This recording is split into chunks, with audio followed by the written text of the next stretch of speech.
Good morning, everybody, and welcome to challenge number 2, piles of paper. Just want to do a quick sound check. So if you can hear my voice, if you can please raise your virtual hand so I know I'm coming through loud and clear. Perfect. I see lots of hands going up there. Great. Well, let's jump in and get started. So first of all, for those of you who are joining us for the first time, you can hear me and see my screen, and you'll see the slides change on my screen, but you can't actually see me.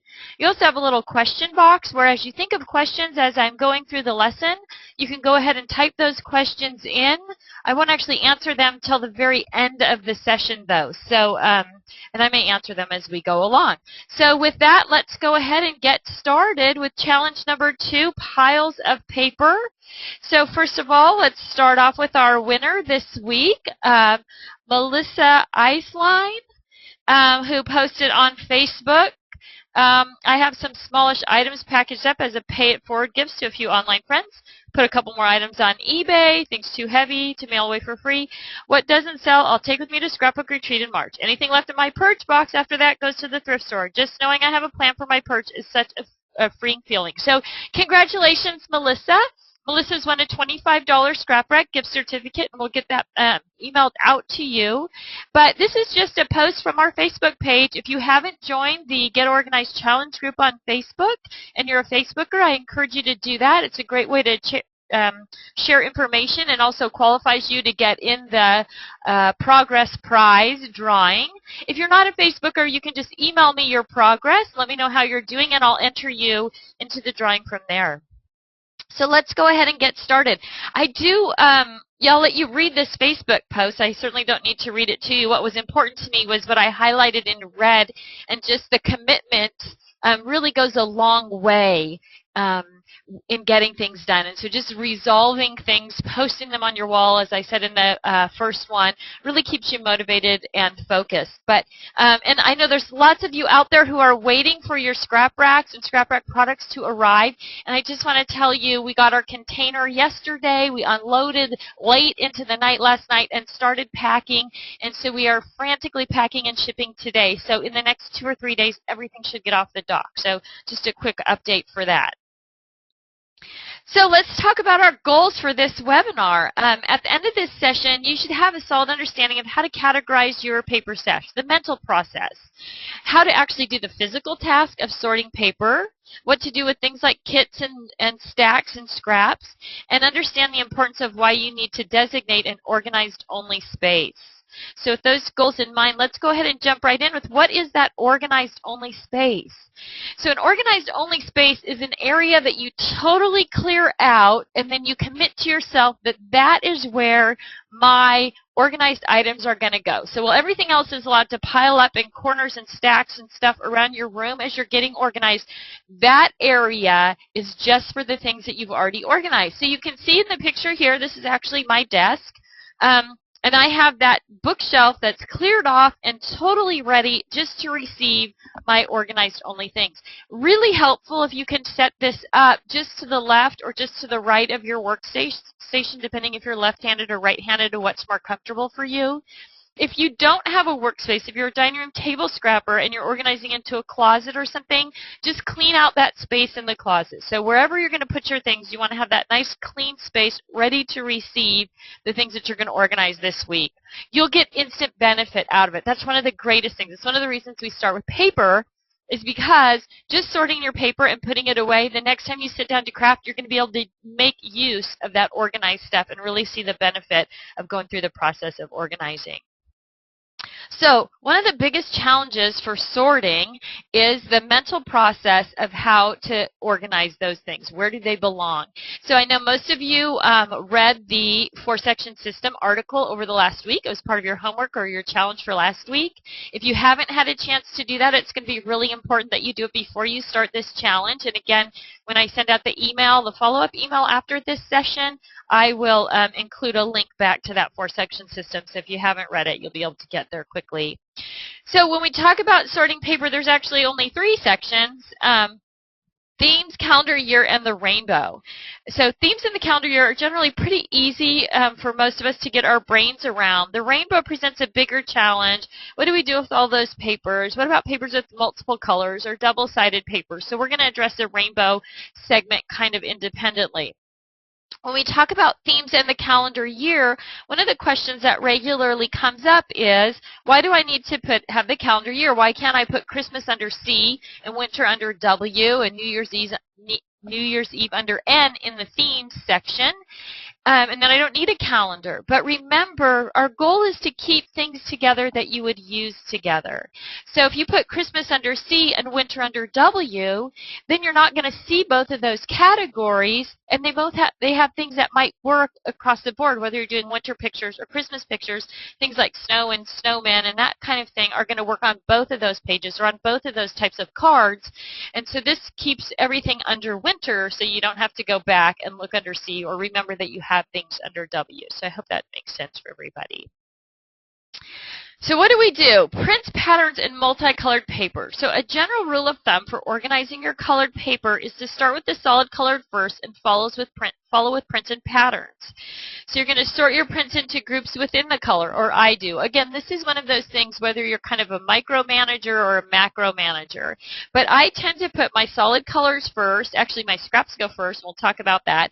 And then my solid colors. And then within that color group, distressed, dots, flowers, plaids, print, stripes. You can see those are in alphabetical order. But try to stay consistent. So if you're looking for blue dotted paper, you know that it's going to be in one spot, after distressed. Or if you're looking for green dotted paper, it's going to be in the green after distressed paper comes dot. So, and even if you jot down a little note about how you're going to do it, those little notes are so important because it's hard to remember how we do things. And then when you're organizing the next color, if it's not easy to find the information, you won't actually go and look for it. You might not have time, or you might think, oh, I'll just do it this way and then I'll figure it out later. Well, figuring out later is what causes that sort of overwhelm of why isn't this working? So take a few minutes to write down how you're going to categorize in that color group. Most multicolored papers, there's a dominant color. Use that color. If you've got papers that are a rainbow of colors, you can add a multicolored tab to the end of your rainbow section. So essentially, I have a section at the very back. It's behind metallic. That's called multi. And anything that is literally rainbows of color goes in there. But again, it goes in those patterns, so stripes together, dots together, etc. With that. What are the exceptions? Remember that one of your biggest goals is to be able to find things quickly and easily, and that means keeping things together you would use together. You all are going to be so tired of hearing me say that over and over through this series, but it's really important that you see everything that you might possibly use when you go to look for the one thing that you're after. So this is true with colored and printed papers as well. So as an example, if you bought pink flowered paper for your daughter's ballet pages, you want to put that pink flowered paper right into ballet. So when you're working on ballet, it pops back up for you, and you remember that that's why you bought it. Now, you may choose not to use it, or you may not use it all, and at the end of the project, you might want to put it into pink. But keep things together you would use together, and that means when you buy specialty papers, put them in with where you're going to use them. Nothing bad will happen. This is what is it? A meditation moment. Much with purging, half the battle is getting into it and just getting it done. And once, as our winner sort of mentioned, it's a freeing feeling when you can kind of let go of things. Well, don't worry too much about paper. Most of us have enough paper that we are going to be able to have a good choice of paper, even if we put one piece of paper in the wrong place. So go with your gut, make decisions quickly, and keep moving. If the paper seems out of place later, you can move it. So if later when you're flipping through your section you see something, you go, that really belongs in blue, I put it in green because of the leaves, but that's where it's going to go, or whatever, you can move it at that time. But don't get hung up, don't get stuck in the little tiny details. As I said, most of you have more paper than you would ever use if you scrapped every day for the rest of your lives. So having a few pieces in the wrong place. I know you're paper junkies. If you're out there, you could raise your hand. I know most of us are paper junkies. What do you do with kits and stacks? So if you're a member of a kit club like Club Scrap, and you get a pizza box full of goodies every month, don't try to pull the kit apart. Instead, use that 4-section system and figure out a way to represent that kit within the 4-section system. So the flyer that comes inside the kit is going to tell you what's in it. If it's a spring kit, then you can take that flyer. You can either photocopy it. You photocopy it a couple of different times if it might go in a couple of different categories. And then just give the box a number and give the kit a number. So you can see here's a Lotus Pond kit. This is from January of 2011. I gave it the kit number 105. I just put it on the stack of the rest of the boxes. I wrote 105 on the flyer and put that in my spring section. So now when I'm looking for spring things, whether I'm making a card or doing a page or some other craft, I look in spring, I see all of those, I see that flyer and I go, oh, there's all those great cards in that kit or those great papers. I know exactly where to go to get the kit. As I work through the kit and use up the majority of the pieces in it, there's just a few pieces of paper left, then I can incorporate those papers in or those stickers in or wherever they belong, and I can pull out the flyer and get rid of the kit box. But don't pull things apart. Don't spend time reinventing the wheel. Try to figure out ways to integrate into your 4-section system to create that representation so that you're not constantly, trying to refigure things out. Just keep it as simple as you can. What about those paper stacks? They're such a great deal. I loved all the papers. It was a limited edition. It was on sale, whatever it was. Paper stacks can be a great resource, and they can be very useful, especially if you're using one particular paper stack to do a whole album so things remain consistent. But a lot of times we get sucked into the paper stack just because of the price of it. So I want you to do a couple of things. When you buy a paper stack, I want you to just write on the back of it the date you bought it and what you paid for it. And then as you go through and use the papers out of it, you can just make little hash marks or something on the back to see how many sheets of paper you're actually using. And you may find out that those paper stacks are a great value for you, and it's really a good way for you to spend your money and to use your storage space. Or you may find out that you paid $20 for a paper stack, you use 2 sheets of paper out of it, so at $10 a sheet, maybe that's not the best investment. Now, whether money's an object or not for you, I know everybody has a different financial situation. The more stuff you have to dig and search through, the more you have to look through, and the more you have to unbury, the less fun your hobby is, and the more overwhelmed you are by the whole thing. So buying big paper stacks is a big thing that you have to sort, store, and organize and dig through. And again, if they're a good value, both in use and financially, then maybe it's worth that. But really, take some time as you're going through this process to evaluate those paper stacks and know if they're really the right thing. If they are, there's great ways to store them. Again, you don't want to spend time pulling the paper stacks apart because most of the time they're consistent. They're consistent color, they're consistent style, or consistent theme. Rather than pulling them apart, label them and put them on your paper shelf. So you can see I have 2 paper stacks here. One of them is seasons and one of them is sports. And I've just taken those self-adhesive labeling tabs, and it's just like a little binder divider tab. We sell them on our website. You can buy them at the office supply stores. And you just stick it onto the chipboard back of that stack of paper and put a label in it. So now you can stand that up on your shelf where it's going to take up less space, but you can actually see the label, and you can put it right into your paper section of your storage area and have it clearly labeled so that it's going to pop up again and you're going to remember that you have it, and then you're going to use it. Okay, so we have kind of the concept right in our brains how we're going to sort into this 4-section system, but how do we actually go through the physical process of sorting that paper? And there's a couple of different ways you can go. You can use templates, and when I say templates, I'm talking about a 12 by 18 piece of paper that's labeled on one side. Now, the nice thing about the templates is we're going to use those later to sort other things as well. So if you make the templates and use them for paper, you can use them again when you do the rest of your sorting and organizing. Or you can also use dividers in a paper storage box. And so chipboard or cardboard or even unwanted cardstock can be used again with the self-adhesive tabs to make those dividers. And I'll show you some pictures of those as we go through here. So here's a template method of sorting, and you can see in the picture on the left side that I've taken those 12 by 18 pieces of paper and just drawn a line down one side. Now the reason 12 by 18 works better, when I first did this I used 12 by 12 paper. Well, when you use the 12 by 18 paper, you can actually have that space off to the side, so when you stack your 12 by 12 paper on it, you can still see, what the category is. And once you put a piece of 12 by 12 paper on a piece of 12 by 12 paper, you can't see it anymore. So just down the side, you just want to label. So you can see I have one that's labeled for spring, which is calendar year, reds and pinks, letters, numbers, and punctuation mark. And then from the theme section, B, which is in my themes, was baby, beach, and birthday. So when you lay out those templates, you're able to sort your paper right onto the template. Don't worry too much that you might have a sheet of baby and then a sheet of beach and then a sheet of birthday. Don't worry too much about that. You just want to get all those B's together initially, and then you can sort them into the smaller piles from that point. If you're going to use paper storage boxes and dividers, these are just our standard paper storage boxes, and I just use the chipboard backs of, things that come in packages like basic gray and stuff that might have that chipboard back in it. I just used those chipboard backs, and I stuck the labeling tabs, again, self-adhesive tabs.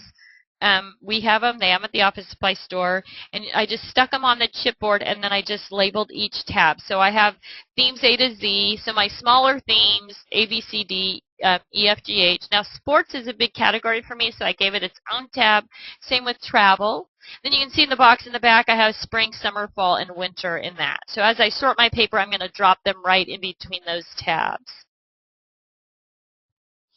Once you get your paper sorted into those major categories, then you can break it down into smaller categories. So with this template sorting method, I took my baby, beach, and birthday papers, sorted them into 3 different piles, and then I put those papers right into supersized single pocket pages. Now, those supersized single pocket pages can be used right on my scrap rack, so I could literally take that birthday paper and put it right into the birthday section on my scrap rack. Or I can put that whole pocket, that whole 12 by 12 pocket page right into a paper storage box.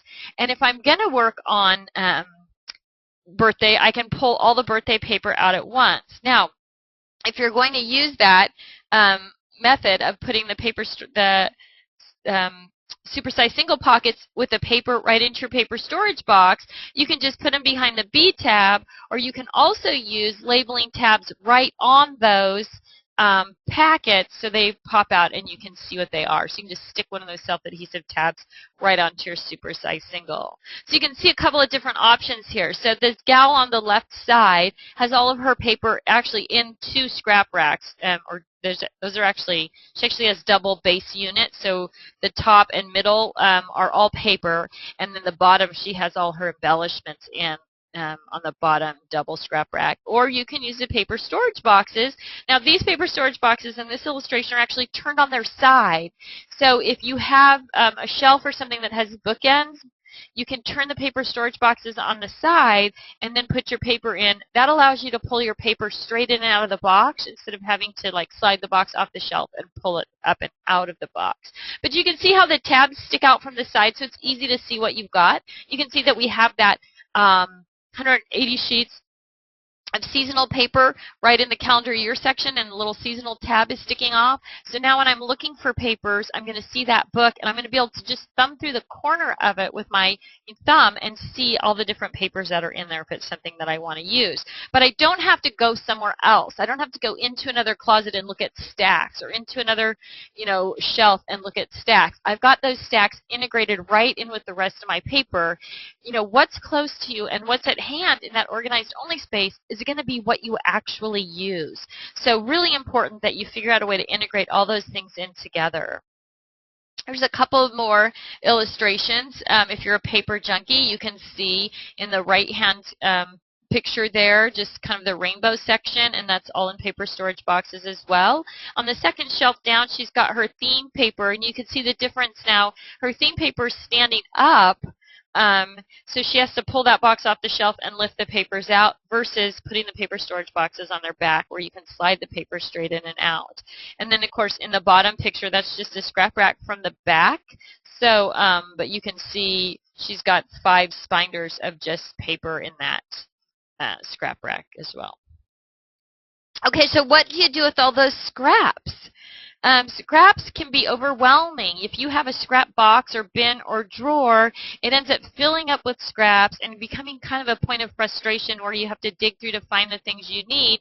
Well, you want to organize your scraps the same way you organize everything else into that 4-section system. It's only 3 with paper because we don't have alphabet. But so you can do it if you're using a scrap rack. You can use a couple of different sizes of pocket pages.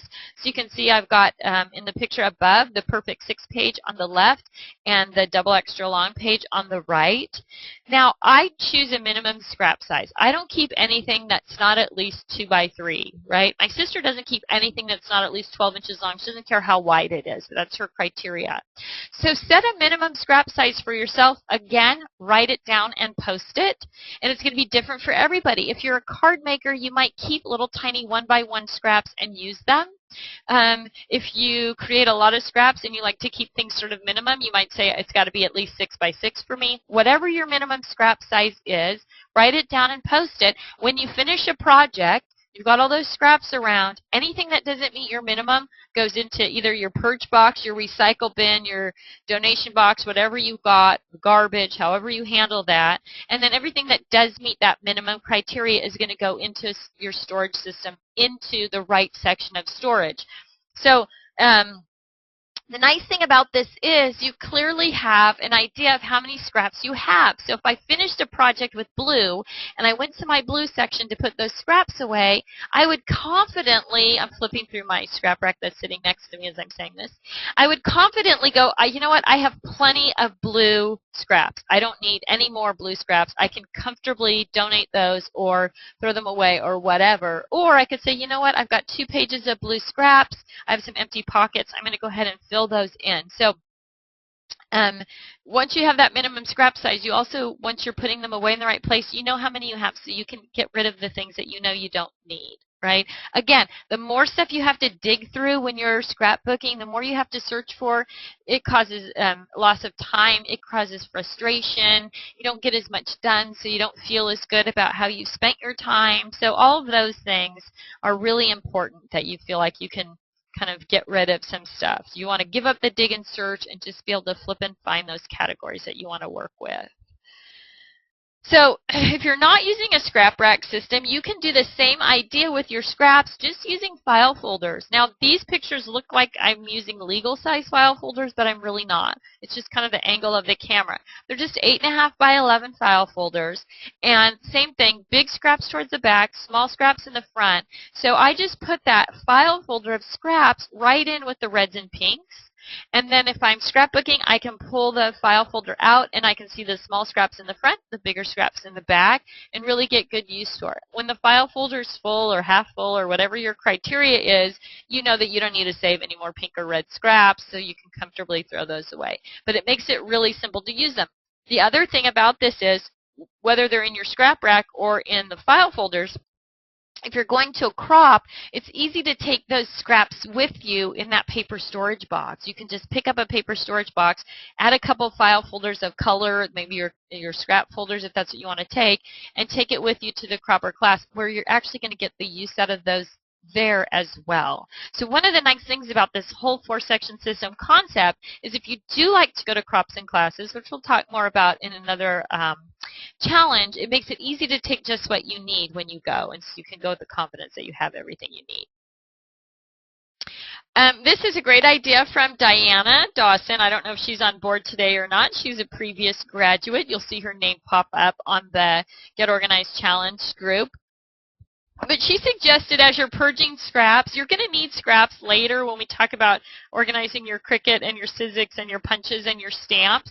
So you may want to start a pile or a little box of paper that you can use for those things. So stuff that you would normally purge or throw away that you might want to put into a box that you can randomly use when we do the next thing, or that part about organizing stamps and punches.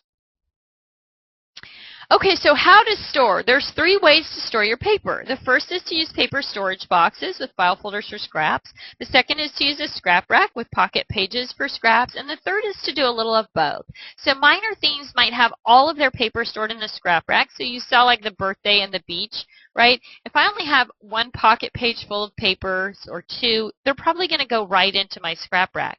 If you're a junkie for a particular theme like Disney or Christmas, where you might have an entire paper box full of that theme, then you're going to need to use both things in conjunction.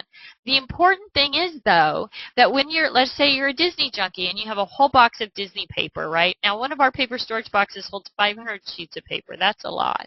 But if you're working on Disney, you can just grab that one box off your shelf and set it on your work table and have all of your Disney paper at your fingertips in just a second or two, versus digging and searching through paper racks or drawers or some other system trying to pull all that together. So putting it all together so you can bring it out in a snap and put it back in a snap is really important. So here's what we started with, that organized only space, and then I started adding in my organized components. So I have my empty scrap rack on the top, I have my paper storage boxes down on the next level, and then I started adding everything else into the scrap rack. So you can see the transition there of being able to just put the organized things away as you go into one place. Really important. I can't stress enough how important that organized only space is. So this week's challenge is to create that organized only space in your craft area or storage area. Choose a storage tool for your paper. Create those templates or dividers depending on how you're going to sort. Your big goal is to sort at least 8 inches of paper this week. Now, most of us have more than 8 inches of paper, and so rest assured you're going to be adding another inch or 2 or 4 or whatever in each week as part of the challenges for the following weeks until you actually get that done. One of the things that you're giving yourself here, though, is a wonderful roadmap for putting things away. So as you buy new things, you know, oh, I bought soccer paper. Okay, I know that's going to go in my sports section. Or I bought Christmas paper. I know where that goes. You're going to eliminate that tendency to stack things or stash things or leave things in the car because you're not sure where to put them. So really, as you move into this 4-section system, whatever tool you're using, it's just going to make everything so much easier. You're going to sort your scraps and throw away the scraps that don't meet your minimum requirement. You're going to put your newly organized papers into your organized only area of your room or space, and then post your success to the Facebook group or send a progress update to me via email. Again, you'll get all this information and the links and everything in the follow-up email that I send out this afternoon. Or actually, it may not go out this afternoon because we're so frantically shipping. I'm going to go and help do all the shipping today, so I might not get that email out right away, but I definitely will get it out either tonight or tomorrow morning, so you have all those links there for that. Tips for success. Do things in small pieces. Be sure you have enough time to complete the task you are doing. So one of the things that happens with organization is that we start some major organization process, and we have stuff spread out all over the place, and then something happens in our lives where we have to gather it all up and stash it away. Maybe we used the dining room table, and everybody came home and you were having dinner guests, or something else happens that you forgot about and you have to scoop everything up. Well, when you have to scoop everything up, you're going to have to redo it, and you want to avoid that because that really causes that overwhelm or that sense of this isn't working. So work with just an inch of paper at a time, sort it, put it away into your organized only space. Do another inch of paper, sort it, put it into your organized only space. So be working in these little chunks, but you'll be getting a little bit done, and you'll be finishing a task every time, and that's really motivational and really keeps you focused and moving forward on it when you can see that little bit of success. So if you're using paper storage boxes and dividers to sort, you can use sticky notes to label the dividers, and that way you can easily make changes. It makes it a lot simpler if you're using those because you're going to come across things where you need to add in a section or whatever, so you can just move the sticky notes around. So it makes it really simple to do that. Okay, so here are some links that you might need. I'm going to just leave this screen up while I answer the question. So if you have a question that you haven't typed in, you can type it in now. I'm going to open that question panel here in just a minute. If you aren't getting the follow-up emails, you may have opted out of our email list at some point in the past. And so all you need to do is go back in. You can follow this link, or there'll be a link again on the email that I'm sending out, and just sign up. If you're a subscriber already and everything's fine, you're just going to get an email back that says your subscription has been updated.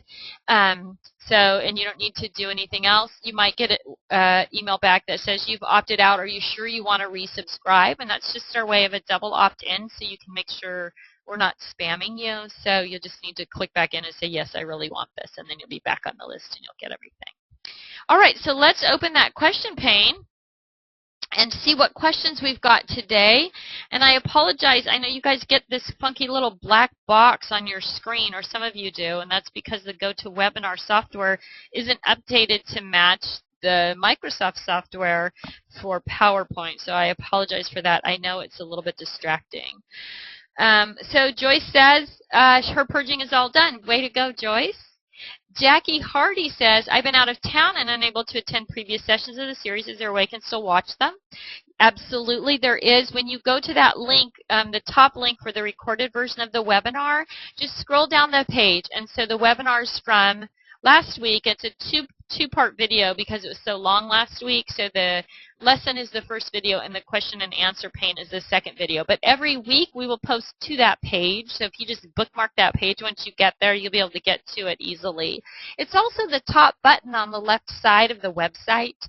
So you can click on it. It says 2012 Get Organized Updates and Information or something. So you can click on that box and it'll take you right in. And there's also a box right under that that says project organization, and what that is 52 organization lessons, and some of them we have, this series bunches a couple of lessons together, and that series takes little tiny steps, so it works in conjunction with this. You're a little bit ahead of that project organization with the Get Organized Challenge. But if you need more detailed information on a particular subject, there's a good chance that you'll find it there. And I post an article to that every week on Mondays, so you can check that out too if you need a little extra help. It's there. Let's see. Good morning. I couldn't figure out the Facebook thing yet, but after following your classes for over a year, I'm finally ready to get going, and so excited that I completed challenge number 1. Way to go, Kathleen. Thanks for sharing that with us. Let's see. Everybody says they can hear me. I missed last week's webinar. We just covered that. So, Merle, glad to see you here this morning. What about organizing by manufacturer? Great question, Heidi. I'm sorry I missed that. I usually blather on about organizing by manufacturer. Couple of things. If you particularly love a manufacturer, let's say Basic Gray, that's one of the ones that I love. Manufacturers usually release collections that are themed or colored or style-based or something. So let's use Basic Gray as an easy example. Basic Gray comes out with a new pack. They had one last year that was called Life of the Party. It was a birthday collection. So I'm going to take all my Life of the Party collection. I'm going to put it in one supersized single pocket page, and you can store that then by Basic Gray. So if you wanted to have a paper storage box that was just Basic Gray, you could put it right in there. Okay, so if you want to keep all your Basic Gray together. But the important thing is remembering that you have that birthday collection by Basic Gray. So I would take the cover sheet that shows all the papers and stuff for that collection, and I would file it in my birthday section. So when I was doing something for birthday and I flipped through there, I would see that Basic Gray cover sheet, and I would know that it was in my Basic Gray box, because that's where I keep all my Basic Gray stuff. So if you like to keep things sorted by manufacturer, that's fine, but very much like cross-referencing that kit, you want to make sure that it pops up in your 4-section system. Now that could be something as minor as a note. So if you have a beautiful spring collection by Basic Gray, they came out with one last year or the year before called Kiana or something, that was this kind of gorgeous Japanese influenced spring collection. And so I just wrote a note and put that in my spring, don't forget that you have this spring collection by Basic Gray in the Basic Gray box, and put it in there. So the goal is that your roadmap has got those major arterials, right? So you've got 4 major highways, alphabets and numbers, themes A to Z, the calendar year, and the rainbow. So you've got those 4 major highways to venture down, but you might have to take an off-ramp into basic gray or into spring and then into Mother's Day, beyond spring or whatever. But you want to stay in that major category, and you want to have sort of a GPS in there directing you where to go next. So if you're going to break things out by manufacturer, just make sure within the theme or the color or the calendar year, you've got a representation of that, very much like the kits, that's directing you exactly where you need to go. We're going to talk about this in so many other categories and how to use sort of this mapping method in your brain to easily find the things that you need. So great question, Heidi. Kathy asked if she should have been able to see the things, and yes, she should have, but I don't know. Jeannie says, what if you regularly use 2 sizes, 8.5 by 11 and 12 by 12? Sometimes I want to cut up the 12 by 12 for the smaller page. So how do I file it? You want to keep it together, whether it's 8.5 by 11 or 12 by 12 or whatever it is. You want to keep it within that theme for that exact reason. If you're working on your 8.5 by 11 album and you have your 8.5 by 11 paper separate from your 12 by 12 paper, you're going to miss out on cutting up that 12 by 12 paper for that perfect 8.5 by 11 album. So put your 8.5 by 11 papers right in with your 12 by 12 papers in the same themes, in the same categories.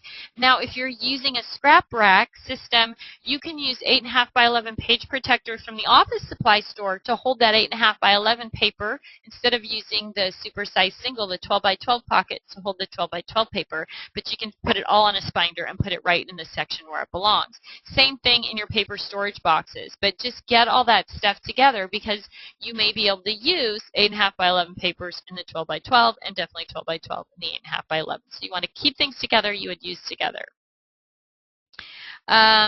Joyce says, I'm a 2-page scrapbooker, so I put all 2 papers that match together with matching colors and then store the paper until I'm ready to power a page with the embellishments and accessory.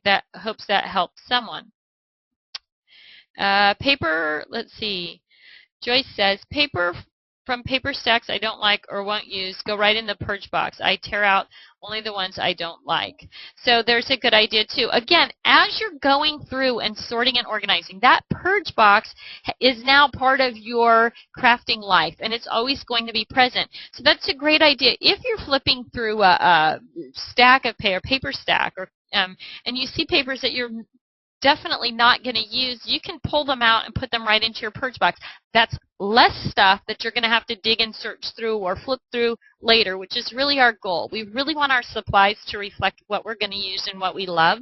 So great suggestion to pull those out. Donna says, I left and came back. Now I have visual. So thank you, but now I don't need help with getting the pictures. Okay, good. I'm glad. Let's see. Christy says, I found an inexpensive finger painting tablet in 12 by 18 at a local scrap store. Everywhere else the paper was too small. So that's a great, the finger painting tablets are good. And also the paper that I used, I got at the dollar store.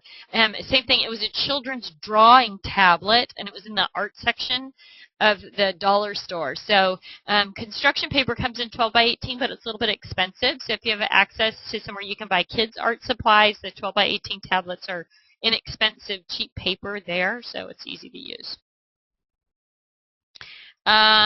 Sandy says, paper stacks, why not just pull all the sheets out and integrate them into your system? You absolutely can. And especially, as Joyce had mentioned, as you're going through, if you pull them out and just put them away. One of the things, though, is a time thing.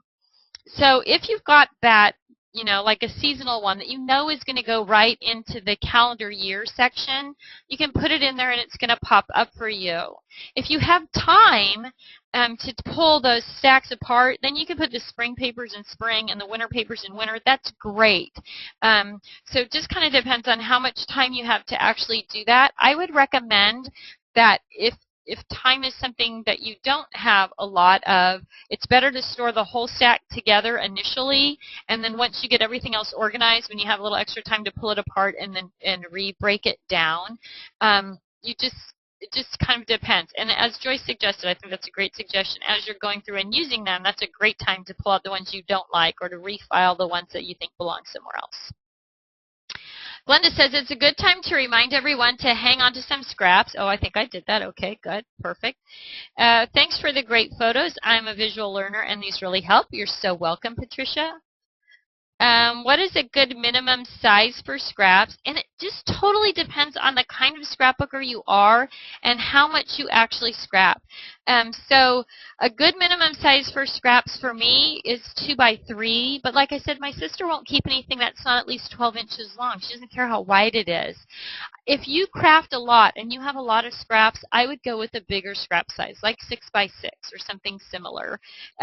Because what you don't want to do is overwhelm yourself with pages and pages or file folders and file folders loaded with scrap. So more important than the minimum size might be to contain yourself within 2 or 3 pages of scrap storage in a scrap rack, or within, a file folder that's only, a 1/4 inch wide or a 1/2 inch wide or whatever it is. But it totally depends on what you've got. Cindy. Hi, Cindy.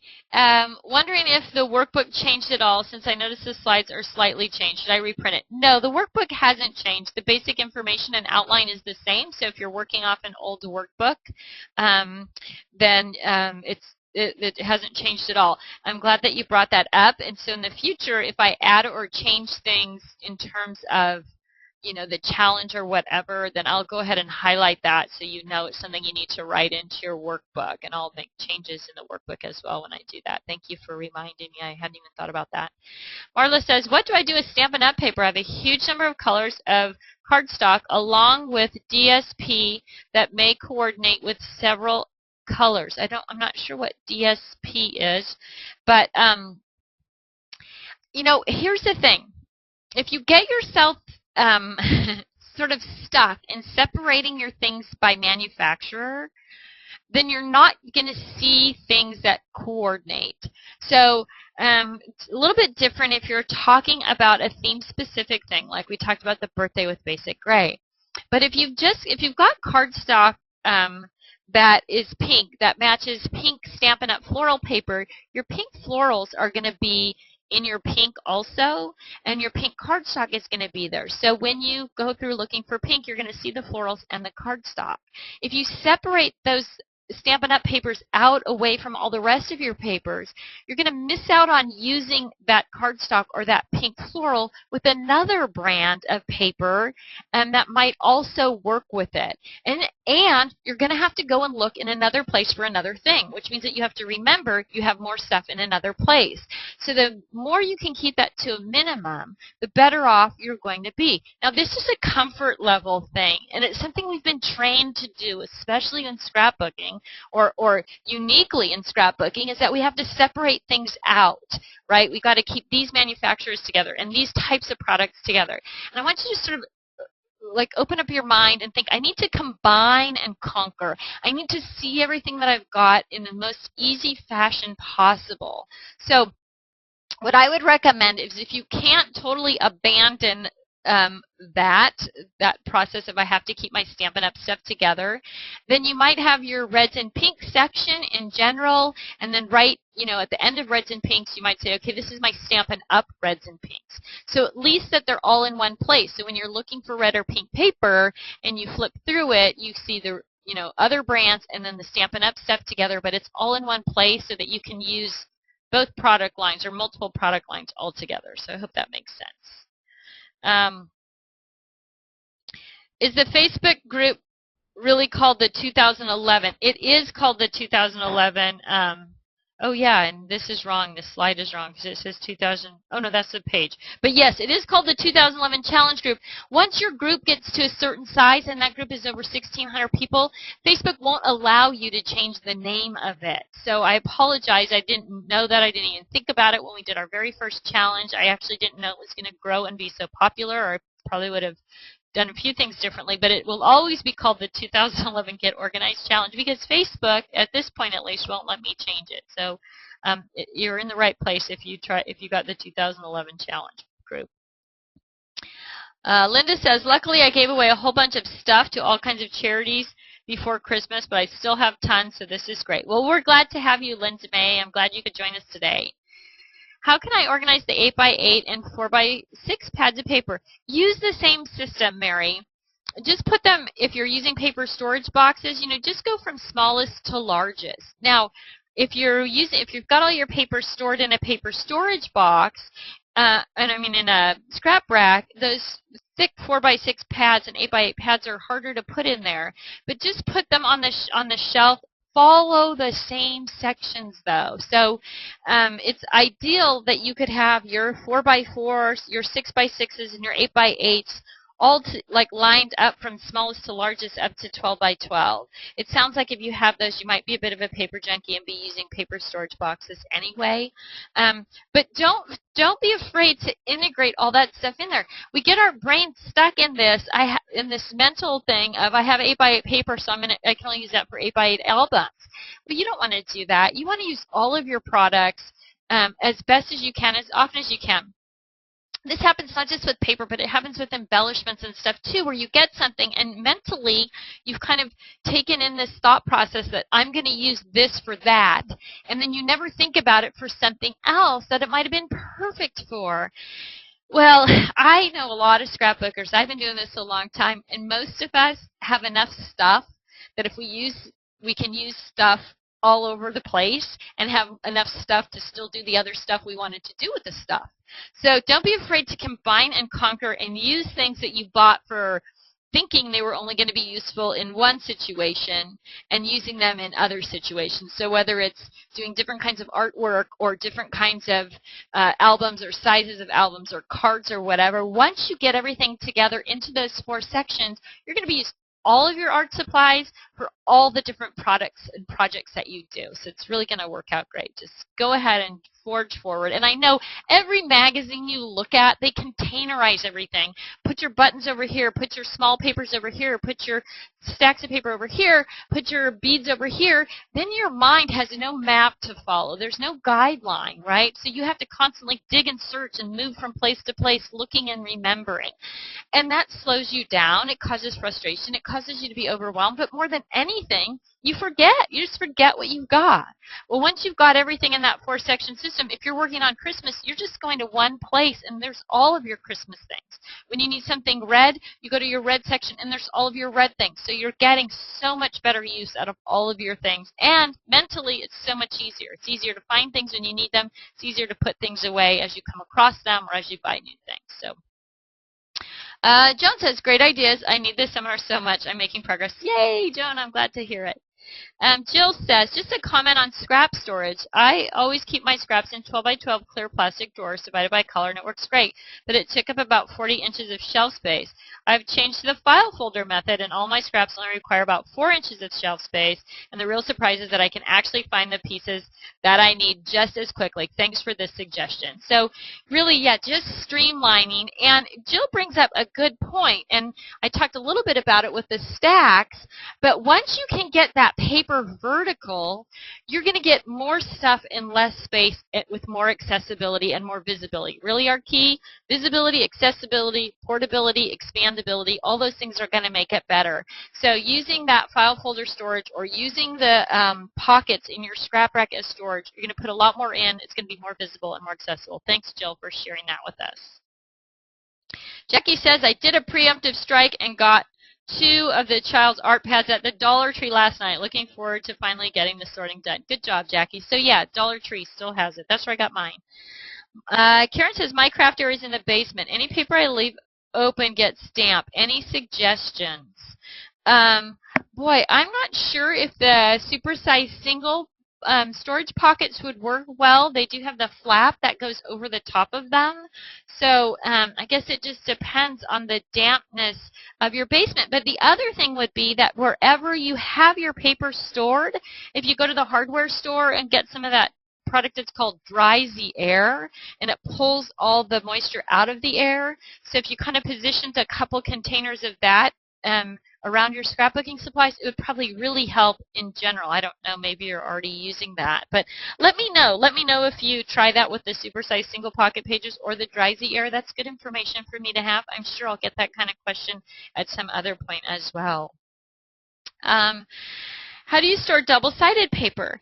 This double-sided paper goes back to that one comment of don't worry, don't get stressed out. Choose the side of the paper that you like the best and go with it that way. So one side of paper might be blue, one side of the paper might be green.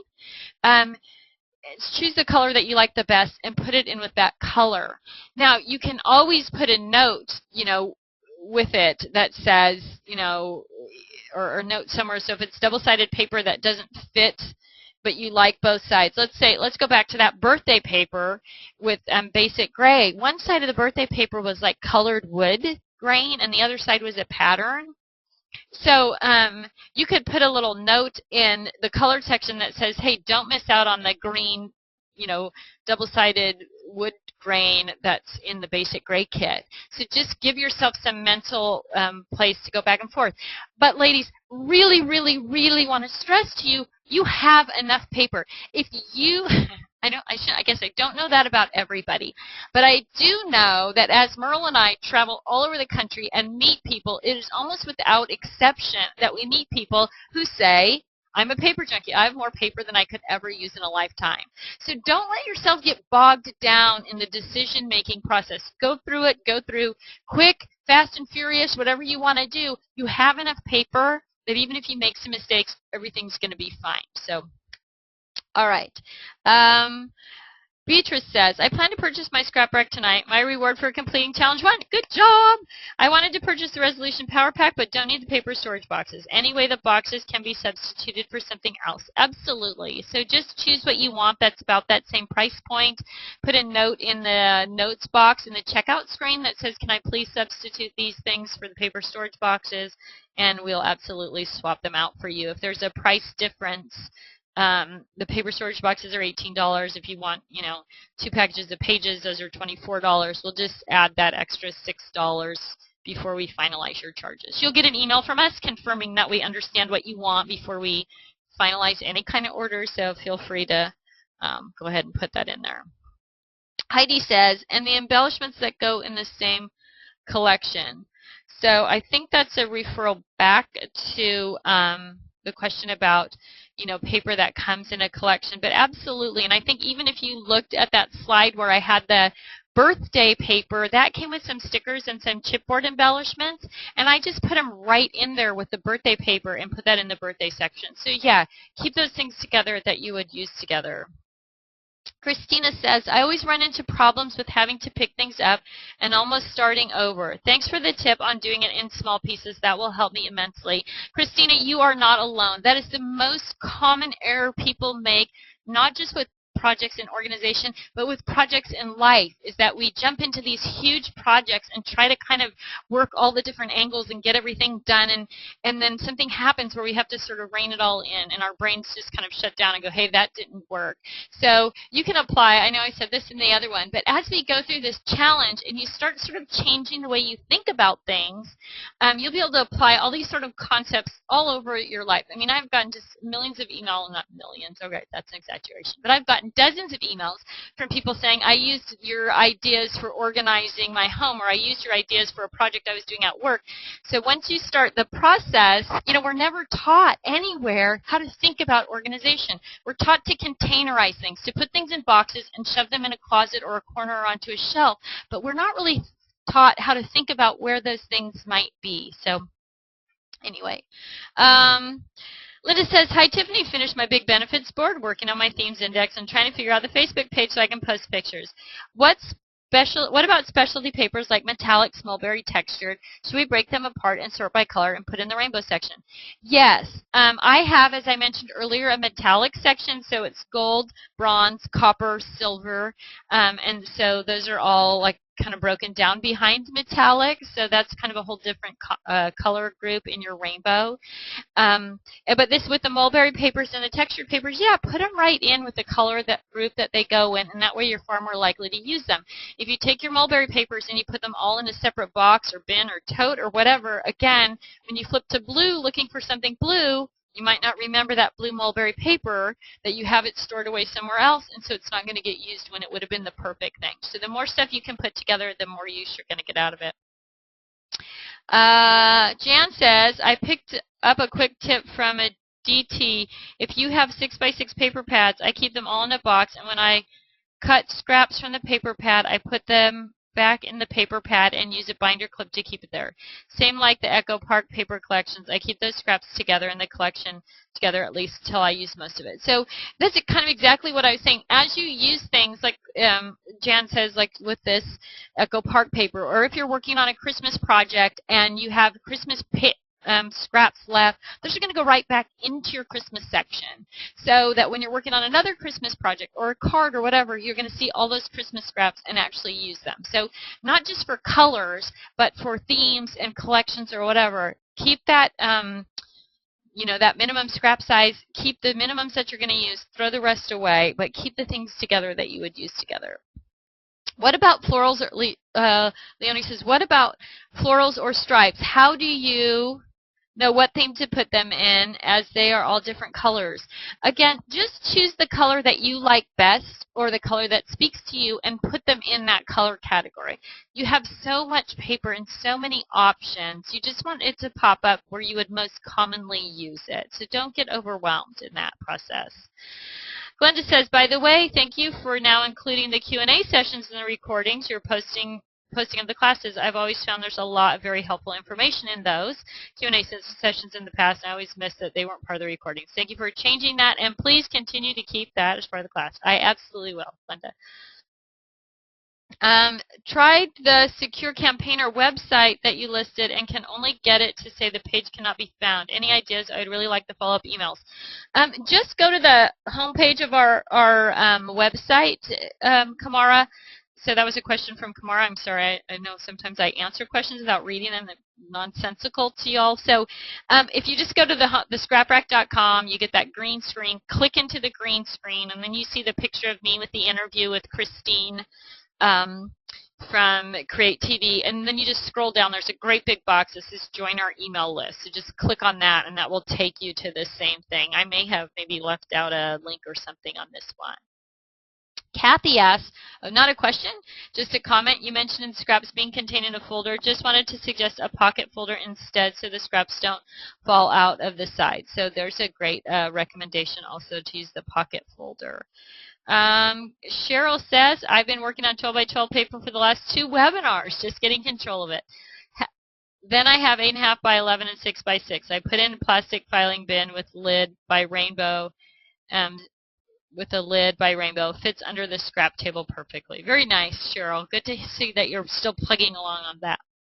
Vanessa says, I do not own a scrap rack yet, so what would be the most economical purchase I could make for storage besides the storage box?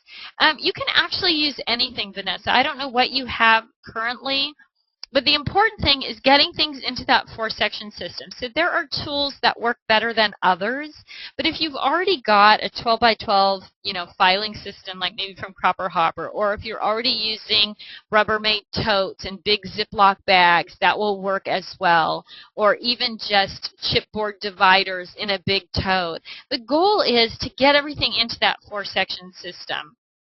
So if you buy a scrap rack in the future, it's easy to move it into a scrap rack, but while you're working, that 4-section system is still going to serve you very well. So you can use binders, you can use just regular totes, from the office supply store, like Rubbermaid totes with big Ziploc bags labeled by the 4-section system. So if you're working on Christmas, you go to the calendar year, you just pull out your winter bag or a couple of winter bags, but you have everything in that one place.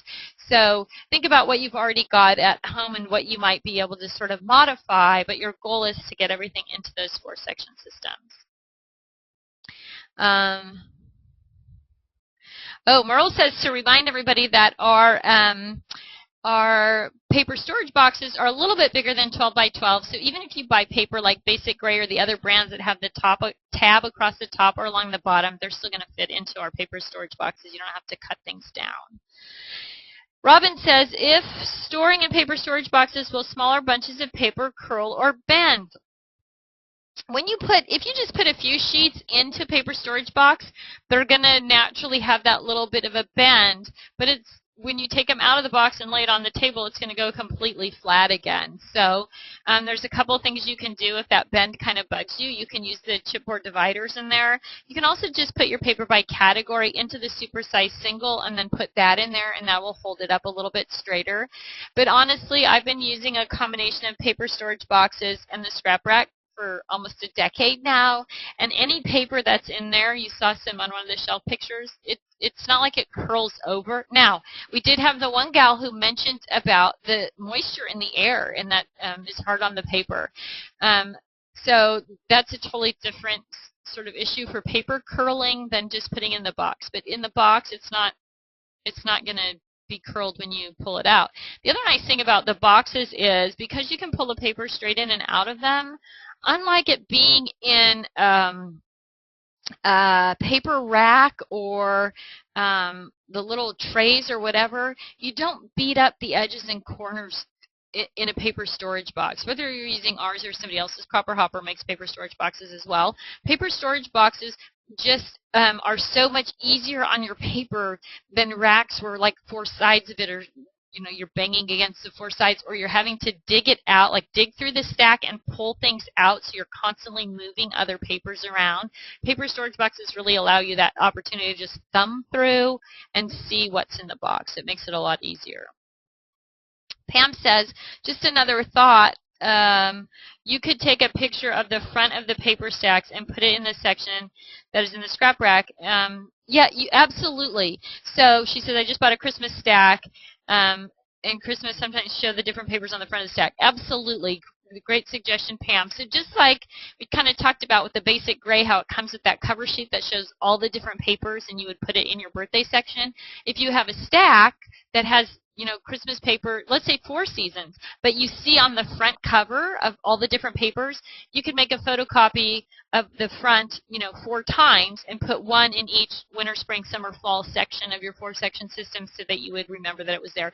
So any of those little methods that you can, you know, your goal is to remind yourself that you have it and direct yourself to where it is so that you're not digging and searching for it. So remembering it that you have it is the first part and finding it is the second. So if you can't incorporate it into your 4-section system for whatever reason, you want to give yourself that sort of side road of how do I get to that thing. And so just a note or that photocopy or whatever is going to work great.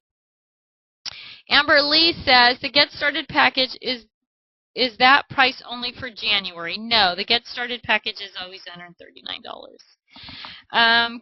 Well, not always, but it will, for the foreseeable future, it will be $139. Karina says, I have a box of recycling scraps that I can't use or don't need, and my kids love to use scraps as well. I just keep the box right under my work table, so it's easy to just drop the scraps in. So absolutely. I mean, so just because you have a purge box, essentially, which is kind of the same thing, doesn't mean it has to leave your house. You just have to have that commitment of, this is my purge box, what goes in there goes to my kids' art supplies or goes to wherever, but once it's in there, it's free for them to use or whatever. So, but it is a great way for anything, paper or stickers or whatever. If you have kids, you know, you're not going to use it anymore, just drop it in that purge box. Key is, like Karina says, keeping that purge box close at hand so that you'll actually use it. Janice says, isn't it a problem to use construction paper or chipboard for your dividers to separate the papers since they are probably not acid-free, lignin-free? Won't that damage the scrapbook pages?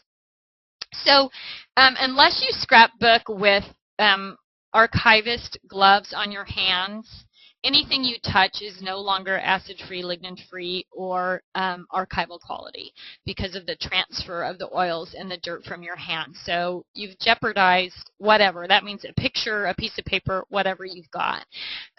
So it just depends on how committed you are to that archival quality thing. But know that once you touch something or once you take a piece of paper and set it on another surface that hasn't been cleaned, you're picking up whatever's there. So should you use a reasonable amount of caution? Absolutely. But can you really scrap acid-free or lignin-free? Yes and no. Anytime if you incorporate a birthday card or something onto a page, now you've got the acid from that birthday card bleeding out onto the paper of the page or the photographs or whatever. So I would use a reasonable caution, but things like that, once that paper touches the paper bag that you brought it home in, or the table or anything else, it's now starting to absorb those other chemical influences in your life, or cleaning chemicals that you might have used on the tabletop, whatever it is. So I know some of us are more archival conscious than others, but so I would just keep that in mind. Now, that said, there are, when you're using the plastic boxes, they're plastic, so as long as they're not made with PVC, and lots of them are.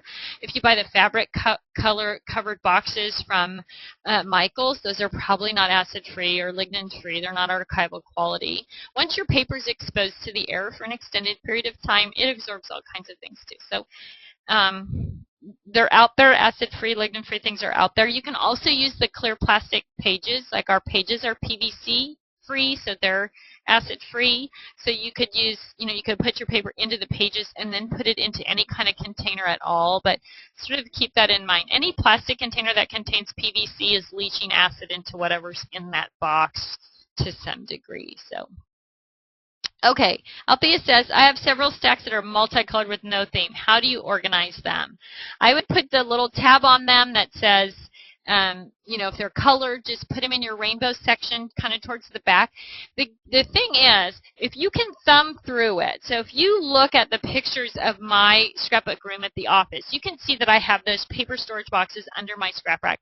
I can literally thumb through any pad of paper that's right there quickly and easily, but get it as close to, put it in the rainbow if it's rainbow pictures, put it in paper, put it in seasons if it's seasonal paper, just so that it's at hand and you can thumb through it. And that's really the goal, to get it as close as possible without spending hours sort of tearing those stacks apart and refiling everything, unless you have that kind of time. Found the answer on your web. Kamara, I think it's Kamara says, found the answer on your website. Thanks for putting links there. Nancy asks, are the spring and winter sections in the themed area or in the calendar area? They're in the calendar area. So you'll have spring section, and within spring you might have Easter and Mother's Day. But in spring you're going to have those papers that say spring has sprung and beautiful spring and those kind of things. Those are going to work for Easter, for spring pictures, or for Mother's Day. So you want to have all that stuff together in that calendar year so it's all in one place. Same with winter. DSP. Marla clarifies that DSP means Designer Paper Series. Oh, there's a couple of clarifications there from a couple different Stampin' Up! Aficionados. Robin asks, if you have real small scraps that I don't think will work for keeping, I look and see if I can punch a shape out of them, and then I save them in clear bags. So you can actually use them to punch shapes, and then you can put those shapes wherever they belong in your 4-section system, or as Robin does, in the clear bags. Scrap size kept is also determined by what you plan to use the scraps for. Absolutely. So again, if you're a card maker, smaller sizes are going to be better. If you just kind of like to keep scraps to a minimum, then you're going to go with bigger sizes. But just decide what you want and write it down and stick with it. Leonie says, are you saying that you keep your cardstock and papers together? Absolutely, I keep it together. Cindy says, a thought that occurred to me when you discuss scraps, it's really good to cut edges and save only rectangles and squares. I used to save pieces on each and every. Absolutely, great suggestion, Cindy. I remember when circle cutters were big too, and whenever you cut a circle, you have that little dangly edge. It seemed like that hooked into everything. So Cindy's right. Trim your scraps so that they're usable shapes. So if you have something that's a weird shape or an uneven edge, cut it off, and then if it still fits your minimum size, pop it in where it goes. Great suggestion. Leonie says, what about matching embellishments that match paper? Do you put them in with the paper or the embellishments? You're going to put them all together. So as we get into the next couple of challenges, I'm going to expose you to sort of that thought process. So if you want to sort of set those kits aside for the moment, because we're going to get into that next week, then you can definitely do that and wait till next week to work with those papers. Crystal says, can we start a petition to ask them to change it, or is it a computer thing they can't do? I'm assuming you're talking about the Facebook group, or you might be talking about the PowerPoint presentation with the black box. They're working on the black box, and I don't think Facebook. You can't even get to Facebook to give them a suggestion. So, all right. So Joyce says, "Yay! Glad it became popular, so we can have it this year. Keep up the good work." So thank you, Joyce. I'm sure she's referring to the fact that we're continuing with the challenge. Lynn Miller says, "You may want to let people know how many sheets of paper fit in a supersized single and put them so you can see paper on both sides." Thank you, Lynn. Supersized single pocket page is going to hold, it'll hold up to 25 sheets of paper. I put 10 sheets of paper in each one of mine, and I kind of spread them out a little bit.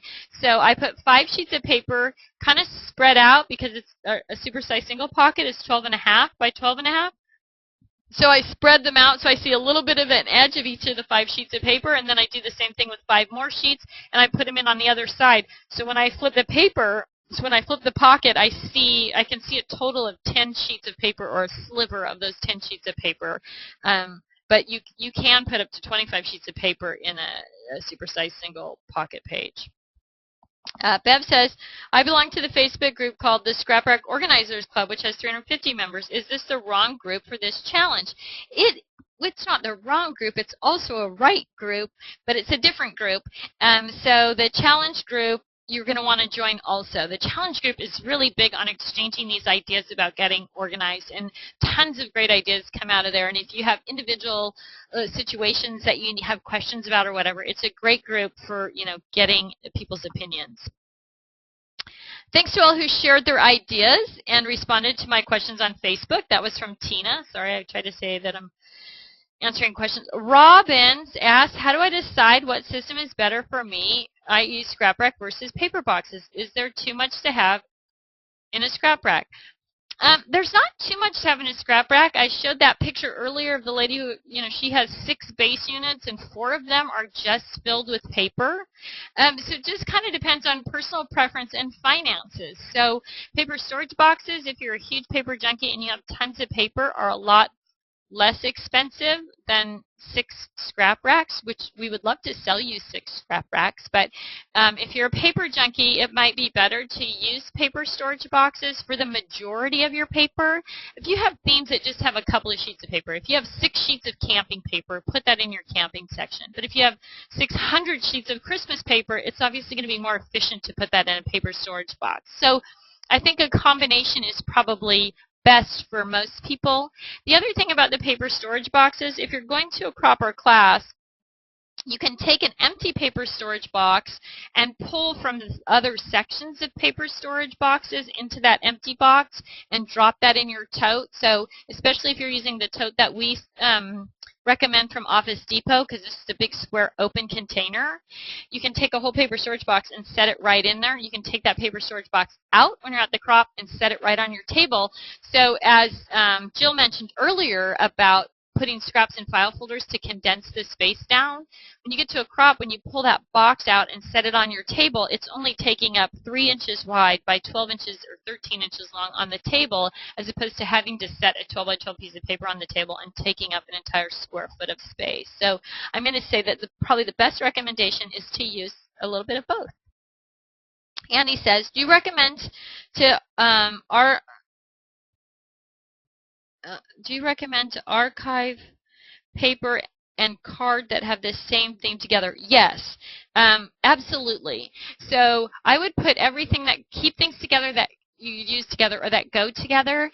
So when you go to that particular theme, let's say it's birthday, and there's birthday paper and birthday cardstock, it's all in the same place, so you're going to see it. I'm assuming that's kind of what the question is. If I'm wrong, let me know.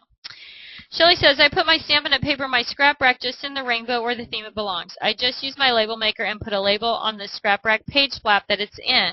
Like Stampin' Up! Real Red is in my rainbow with reds. My label tells me that it's Stampin' Up! Reds." The label comes off very easy if you want to change what goes into the page. So great suggestion, Shelley. Glenda says, what do you do with these types of paper? Metallics, glitter, acetate, vellum, foil. Again, Metallics are a separate thing. Glitter papers go right in the color. So if it's green glitter paper, it's in green. Blue glitter paper is in blue. Same thing with vellums and foils. They're going to go in the color group unless they're metallic, and then they're going to go in metallic. Christina says, I have one paper pack that is 12 by 24. What should I do with it? Oh my goodness. I don't know. I mean, you want to, maybe you just put some indicator in with, I don't know how the rest of your paper is stored. So if you're using paper storage boxes, 12 by 24 is going to take up a lot of space on a shelf. So the best suggestion I can make is make sure that you have a representation of that paper stack in with the rest of your paper so that you remember where it is. You know, it may just need to stand up alongside your bookshelf or something, but just make sure that you have some source of referring back so that you can actually use it. Joan says, everything you are saying, I think you've secretly been watching me in my craft area. You are so right on. Buttons organized in one place, embellishments in another. I do get frustrated. You're so right when you are saying, I just need a bigger room. So it is funny, and you know, the thing, ladies, is we've all suffered that same thing. I mean, manufacturer after manufacturer has sold us a button container, an eyelet container, a brad container, a paper container. They're encouraging us to sort of separate everything out. But, you know, you really want to think about that silverware drawer mentality, which I talked about in the first thing. You need to keep the things together you would use together. When you look at your silverware drawer, everything you need to set the table is in one place. It makes it simple and easy, not only to set the table, but to unload the dishwasher and put things away at the same time. So kind of go back to that, even if you think it's a little bit comical as you're thinking about things. Keep things together I would use together. Keep it as simple as it is to set the table and put things away in the silverware drawer. You know, don't put your forks in a jar and your knives in a basket and your spoons on the windowsill. Put everything together and use them together. Kathy says, great ideas. I missed how to organize the printed papers with the multiple colors. So just choose the color that you want to work with and put it there. And just remember, there's no really wrong answer. And unless you're kind of a minimalist with paper, and I truthfully have never met a scrapbooker in that category, even if you make some mistakes, everything's going to be fine. Althea says, I have many stacks that are 4.5 and 6.5 size that I primarily use for matting photos. Unless there are similar colors for each stack. Should I eliminate the stacks and put the papers in with the larger sizes? Absolutely. If the stacks are, especially if they're getting smaller, that's absolutely what I would do. Mel says, I use an expanded file folder for scraps. It has a carry handle, so it's easy to transport. So again, getting those scraps sorted. If you're using that type of tote, putting the small scraps in the front and the larger scraps in the back is going to be helpful as well. Glenda says, FYI, Target has those big, huge totes on sale this week. Might be helpful for someone either purging or organizing. Yeah, this is organization month, actually, so you'll be able to find those Rubbermaid totes all over the place. Dorothy suggests maybe a dehumidifier in the basement. So if you have a damp basement, that might be a great choice. Juliet says, if we are going to place an order, how do we estimate how many and what style of pages we would need? Boy, that's a tough one without sort of seeing kind of what you have, what your space. I would say that the best value is the variety packs of pages where you get a variety of each kind of page, and then you can, from there, you kind of get a sense of, you know, how much you have in certain things. So as you start to sort and organize, you might find that, boy, I really have lots and lots and lots of borders. I need that double extra long paper. Or I really have tons of eyelets and brads. I really need that Sweet 16 page. But buying the variety packs, you're going to save a little bit of money, and you're going to get to experience all of the pages, so you can kind of work with that, and then you'll have a better sense of overall. Also, if you're welcome to return things. I mean, so if you buy too many of a particular page, like if you want to be sure you have enough to get through the process without having to reorder, if you buy way too many of something, you can absolutely, you know, just send them back and get a refund on it. So don't feel like you're stuck with it either. But I think you'll find that you have more than you think you have. So I'm not sure that we've had very many people not buy too much. Most people have had the experience of actually not buying enough. So Okay, Heidi says she loves her Rusty Pickle paper hoe t-shirt, which just goes back to that. We all have plenty of paper, so don't. Let's see. Glenda says, when are you leaving for CHA? Which days will you be at the show? How can I figure out a way to meet up with you? Would love to take you to lunch if possible. Ooh, I love a free lunch. If you don't have time for that, maybe just coffee. Glenda, just send me an email. I'm only going to be at CHA for 2 days. I'm doing a power trip. I have a few appointments. But, yeah, anybody that's going to be at CHA, maybe we could all get together for coffee or something. I think probably the best time for me is going to be Monday morning. So even a breakfast meeting where we all just get together and kind of get to know each other, names and faces, on Monday morning would probably work really good for me.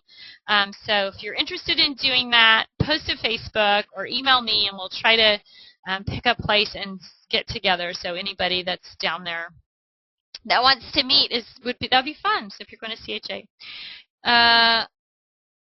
Glenda says, so is Metallics a section in the rainbow? Absolutely, that's where I have mine.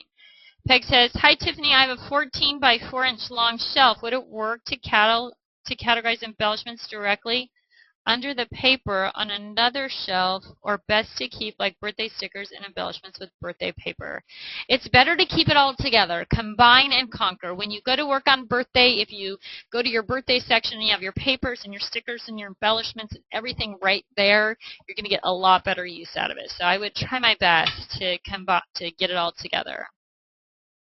Mary says, what about specialty stuff like chipboard, shrink plastic, lightweight metal sheets? We're going to talk about all of that stuff next week. So focus on paper this week, and I will fill your heads with more crazy ideas about those things next week. Betty asks, I have many pages without the pictures since I belong to a scrapbook club that makes pages each month. Themes vary. Do these get filed? Yeah, file them right under the themes or holidays or seasons. And that way when you come across pictures from Christmas and you go to the Christmas section, you're going to be like, hey, that's the perfect page for these pictures, and you'll be able to use it. Again, if you take those things, this question comes up a lot at the shows because we make so many things in classes at shows that we don't really have a use for initially. If you put those completed pages somewhere else, then you have to remember that you have them, and then you have to go out and find them and dig through the various categories to see exactly what you need. But if it's right there in your Christmas section and it works with the pictures you've got, then you're going to get the best use out of all that time you spent at your scrapbook club. So that's a perfect what to do, Betty. You're right on track. Another Betty, how do you stop 12 by 12 paper from folding over and getting out of shape when sorting vertical pages instead of horizontal? It doesn't really get out of shape. Even if it gets that sort of long, lazy bend in it, well, it's in the paper storage box. The minute you take it out of the paper storage box and set it on the table, it goes flat again, so you don't really have to worry about that. Marla says, I have an empty filing cabinet that's legal size. It will fit an 8.5 by 11, but not 12 by 12. Should I use it for the smaller paper and store larger paper elsewhere, or is there something else I should use it for? Use it for something else. What you don't want to do is create 4 or 5 or 2 or 3 even areas that you have to go and look for things. You want to keep everything together. So there might be a better use for that file cabinet, Marla, but I would not start separating things out that way. It'll just be harder to find what you need. Glenda says, I also found the jumbo size of hefty bags on sale at Target for $2.99. They were on an end cap facing the back wall section where they have foil, plastic wrap, etc. So I happened upon them. Happy accident. They fit 12 by 12 papers with room to spare. So there's you can get those big 12 by 12 Ziploc bags at Target. You can also, I saw 12 by 12 bags. Paper Zone, if you have Paper Zone in your area. I know some of them have closed down. They have the big Ziploc bags as well. Althea says, are your paper boxes made of cardboard that is acid and lignin free? No. They are just your regular cardboard, so you would have to use the supersized single storage pages in there. Cheryl says, FYI, they also make 12 by 12 and 13 by 13 Ziploc bags that work. That's what I was using before I had a scrap rack. Heidi says, thank you so much for talking about the archival issue. It wears me out with the pressure that has been brought on by it. Yeah, don't let yourselves get overwhelmed with the archival issue. If you're working in an art museum, I don't know, matter of fact, if any of you want to really understand archival issues, go to your local art museum and ask for an archivist tour, and they can explain to you. But as soon as you touch something with your bare hands, the acid-free, lignin-free thing is totally out the window because you've transferred those oils onto your hands. And when you put that picture on a piece of acid-free paper, now you've transferred it onto the acid-free paper. And when you set that paper on the table where you've used Windex, now you've transferred something else. So I think using a reasonable amount of caution on things is really important. But remember, if you create a scrapbook today using basic scrapbooking supplies and it's stored somewhere where there's no, water damage or whatever, that scrapbook is going to last 1,000 years without the first sign of deterioration in most cases, just by virtue of the fact that it's sealed up in that plastic page protector. So I think it's important, and of course things like newspaper that break down, if you spray them with archival mist and stuff, those are really heavy leachers.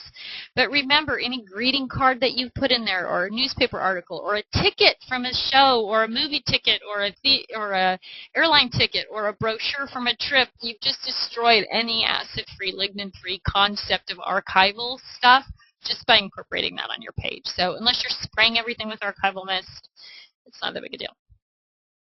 Glenda says, with all the continuing cuts to schools,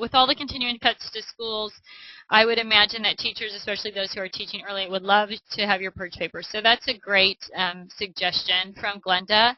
If you're looking for a place to purge, schools always need art. It's one of the first things that they cut. So Janice says, I think you're keeping embellishments right with papers. Is that correct? Well, things like brads and eyelets leave impressions in dent paper. They will not. So there's a variety of ways that you can store those things together where you're not going to have that problem. So if you're looking at a scrap rack situation, the weight on a scrap rack is at a downward angle. It's not pushing directly down on stuff, so you're not really putting enough pressure on anything to dent or crease or scratch or any of those kind of things.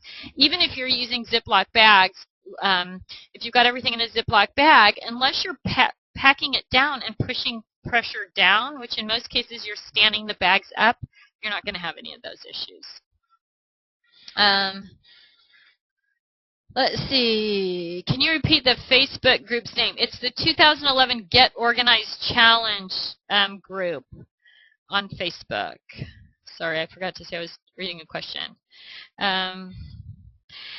Patricia says, anxiously waiting my scrap rack. Will a lot of these tips be included? They're not. There's some tips on the packaging, but in general, we've really tried to load up the website. So if you go to the Learn page, then you can look for specifically what you're after. Again, that project organization page is going to be small, brief articles and images and sometimes videos that talk about all these little details. If you're investing in a scrap rack, there is so much it will do it's overwhelming in and of itself what you can do with your scrap rack. So going back to the website from time to time and sort of brushing up or looking about what's new might give you a whole new idea about how to use or what to put into a scrap rack. So really it is an investment. So if you spend a little bit of time, invest some of your time in sort of the learning process, as many of you are doing now, you're going to really see a huge benefit, even as it crosses the line for sewing and cross stitch and quilting and all of those other things. They all kind of work into it, but again, there's just so much. So please make good use of the website, and you can email us at any time and we'll send you a link. So if you're having trouble finding information about a particular thing, email customer service at the Scrap Rack and we'll send you a link to where the article or video is on the website, so you don't have to spend a bunch of time surfing around unless you want to. Let's see. Betty says, thank you so much. I'm loving your ideas on organization. Gotta go. Look forward to next week. In the Resolution Power Pack, are 20 photo files or 20 packages of photo files included? Also, what is a photo storage box and how much does that cost separately? Nancy asks. I'm sorry, I'm having trouble managing my list here, my thing, so I get to the bottom of the question. Is the box in the photo organizer kit? The box is in the photo organizer kit. The photo organizer kit is a snap-together box. It's oversized for a photo storage box, which everything in our collection is, because we know there's always more than we think we're going to have. But it actually is big enough to fit a flat 8.5 by 11 sheet of paper, and that's because if you have some sort of memento that's that size, you can put it in there with the photos. File folders, the kit comes with a box and 10 file folders. The file folders, again, are bigger than 5 by 7 photos, so you'll have plenty of space in there. They have little labeling on the front so you can write on them with what's in the file folder. So the resolution pack comes with 1 box and 20 individual file folders, not 20 packs of file folders. File folders are also sold in packs of 10. Glenda says about meeting Monday. Monday isn't good for me as I have classes all day. Are you there Monday and Tuesday both? I'm not. I'm leaving Monday, actually, because I have to come home Monday night so I can teach the webinar next Tuesday. Maybe email me, Glenda. Maybe we could do Sunday night. I don't know kind of what your plans are, but maybe we could do like something Sunday night. That would work good. Merle says, I'm talking to the computer. And she says, Merle says, I'm talking to the computer, laugh out loud. I keep saying no when people ask about putting things in different places. She's laughing.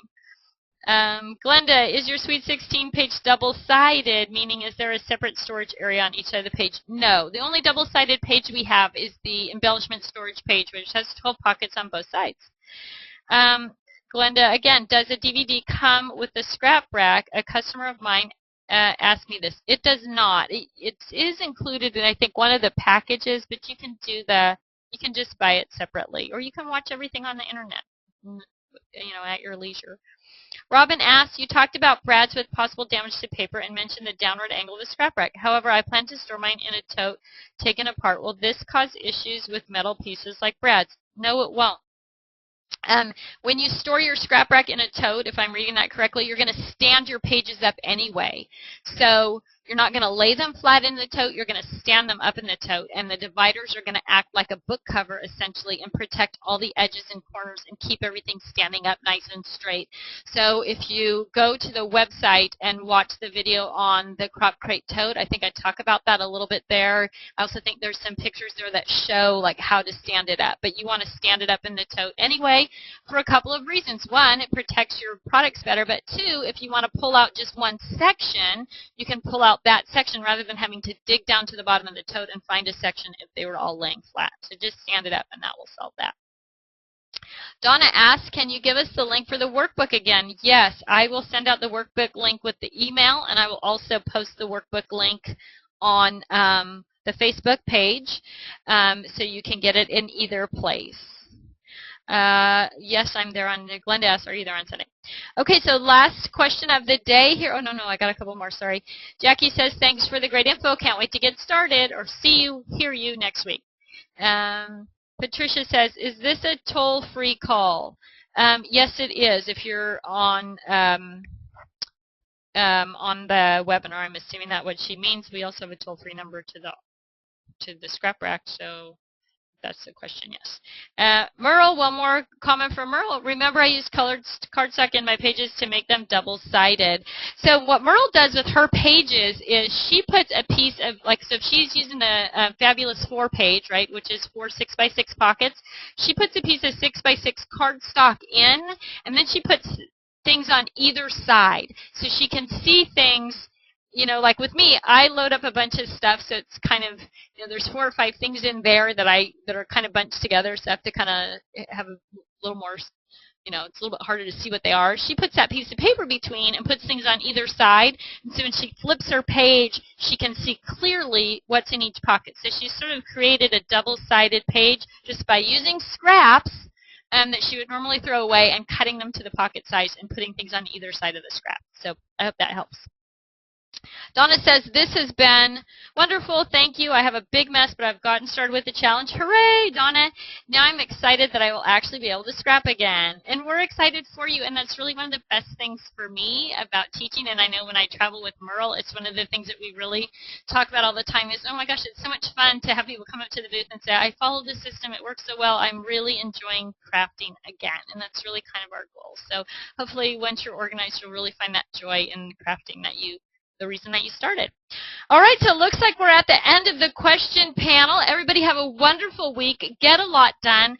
As soon as we're finished packing and shipping, I will get another email out to everybody with the details and the links that we talked about during this session. I guess that's it. Have a wonderful day. Have a productive week. I will see some of you at CHA.